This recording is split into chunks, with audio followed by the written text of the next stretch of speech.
Bueno, hoy vamos a desarrollar el tema hemostasia.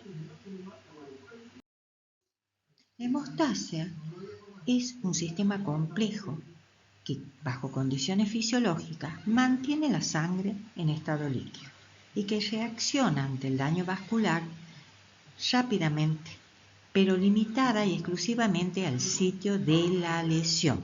De esta manera puede evitarse la pérdida de sangre, la hemorragia, a través de la formación de un coágulo, sin ocasionar la diseminación del trombo lejos del lugar donde es necesario sellar por la discontinuidad vascular.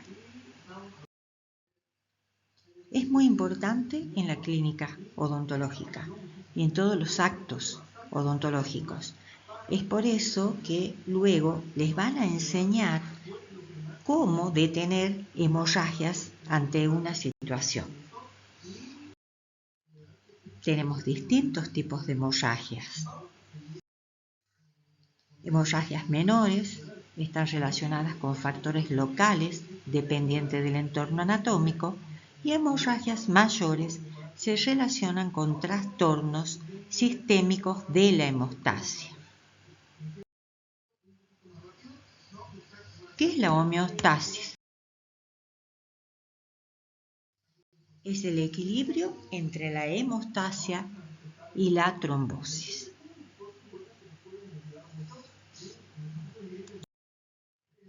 Bueno, ¿cómo interviene el sistema vascular? Bueno, contiene la sangre y sus constituyentes, la pared vascular, el flujo sanguíneo, y por la interacción de tres elementos resultan dos fuerzas con actividades opuestas: reacciones procoagulantes y reacciones anticoagulantes y antitrombóticas. La hemostasia, podemos ver ante una lesión vascular, se va a producir la hemostasia primaria, que tiene que ver con la vasoconstricción, adhesión y agregación de las plaquetas y formación del tapón plaquetario. Esto dura aproximadamente 3 a 5 minutos. Y la hemostasia secundaria, para el cese definitivo del sangrado, es gracias a la polimerización de la fibrina que consolida el tapón, y esto se produce entre 5 o 10 minutos. Posteriormente se produce la fibrinólisis, que es la disolución del coágulo para evitar la formación de trombos. Bueno, nuevamente tenemos que la hemostasia primaria es por la fase vascular y la fase plaquetaria, y la hemostasia secundaria es por la fase plasmática de la coagulación. Bueno, el endotelio intacto es una de las condiciones importantes para evitar la trombosis arterial, la aterosclerosis y la vasoconstricción. Es un verdadero órgano endotelial. Acá tienen algunas características en cuanto a su superficie de 400 metros cuadrados, su peso de 1500 gramos y formado por 1 a 2 billones de células. ¿Cuáles son las funciones del endotelio? Actúa como barrera con permeabilidad selectiva, regula el tono vascular, es antitrombótico o antiagregante plaquetario cuando está intacto, evita la adhesión de células, controla el crecimiento del músculo liso vascular, interviene en el desarrollo y remodelado óseo y participa en la conversión de la angiotensina 1 en angiotensina 2. Bueno, ¿cuál es la función de la homeostasis de la hemostasia? Tenemos que hay reacciones anticoagulantes y reacciones procoagulantes. Estas reacciones anticoagulantes es cuando el endotelio está intacto. En cambio, las procoagulantes es cuando se lesiona y expone el subendotelio. Estas reacciones anticoagulantes tienen que ver con el óxido nítrico, la prostaciclina, la transformación de la ADP en AMP, el heparansulfato, la antitrombina 3, la trombomodulina, la proteína C, la proteína S y el activador tisular del plasminógeno. Y las reacciones procoagulantes tienen que ver con la liberación del factor de von Willebrand, con la expresión de fosfolípidos aniónicos y con la expresión del factor tisular.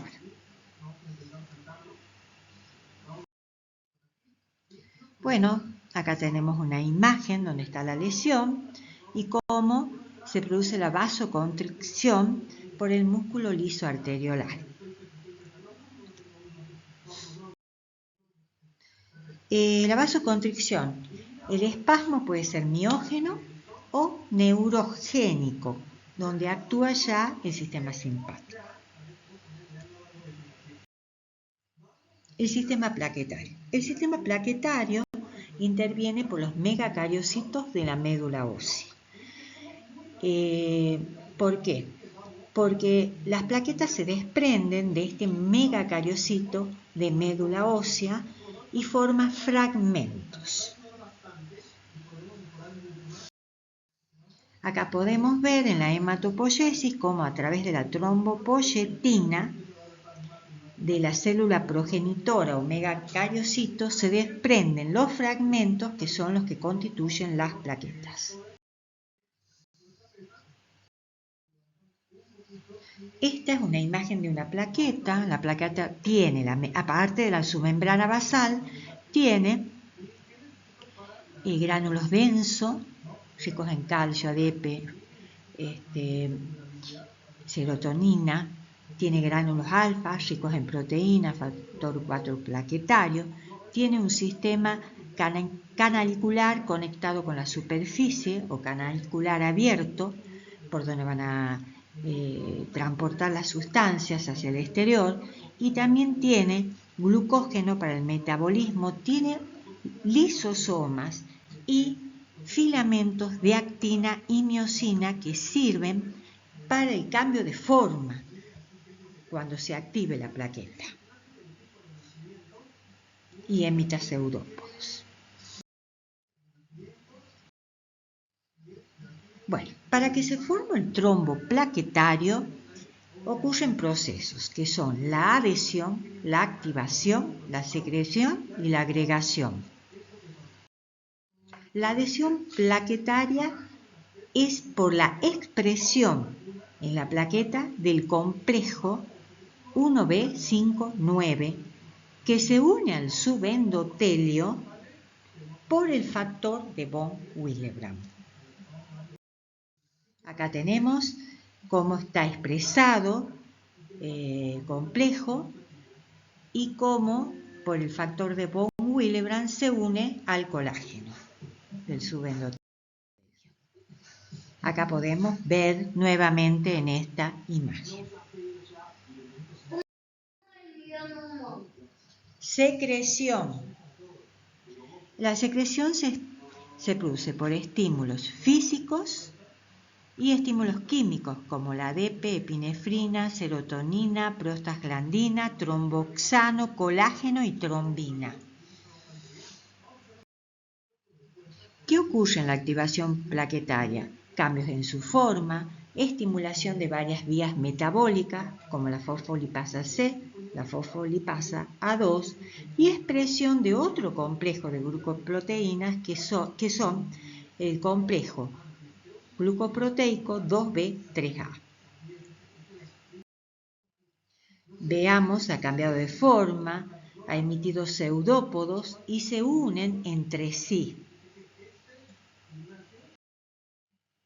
Acá tenemos otra vez la plaqueta con el contenido de los gránulos, de los densos, ADP, serotonina, calcio, y de los granos alfa, que tienen muchas proteínas, el factor 4 plaquetario, etc.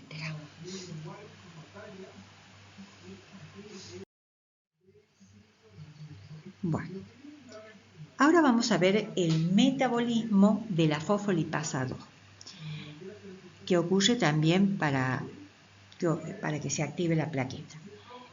A partir de los fosfolípidos de membrana, la fosfolipasa A2 puede transformar a los fosfolípidos de membrana en ácido araquidónico. A partir de la ciclooxigenasa, el ácido araquidónico se transforma en los endoperóxidos cíclicos.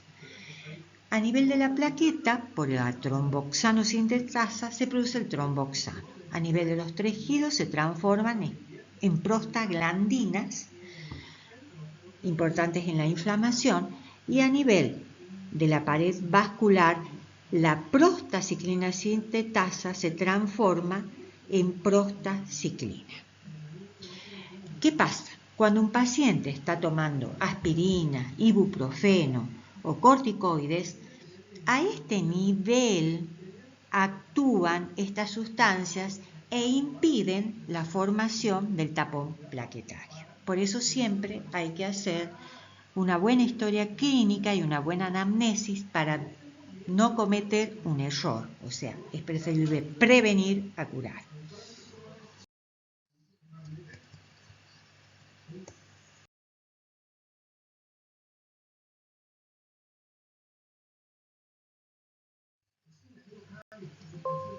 Bueno, acá tenemos una imagen de la adhesión y la activación plaquetaria.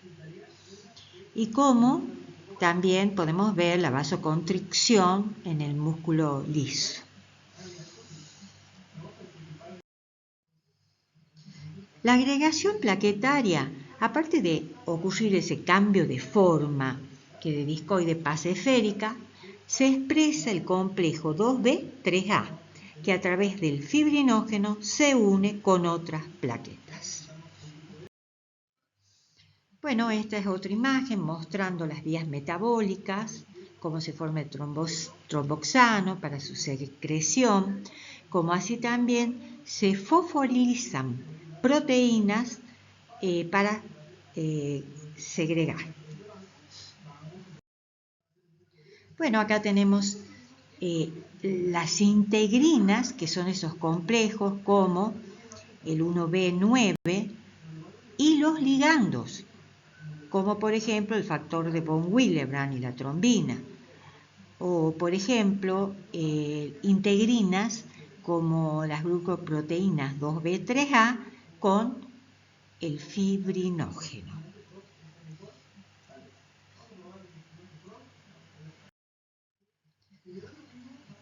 Bueno. Posteriormente ocurre la retracción del coágulo, es decir, que disminuye su tamaño aproximadamente en un 40-50% después de 24 horas. Es muy importante el factor de von Willebrand, como habíamos hablado anteriormente, porque produce la adhesión de las plaquetas al colágeno subendotelial, media la interacción plaqueta-plaqueta y actúa como transportador del factor 8 plasmático, estabilizando su actividad coagulante.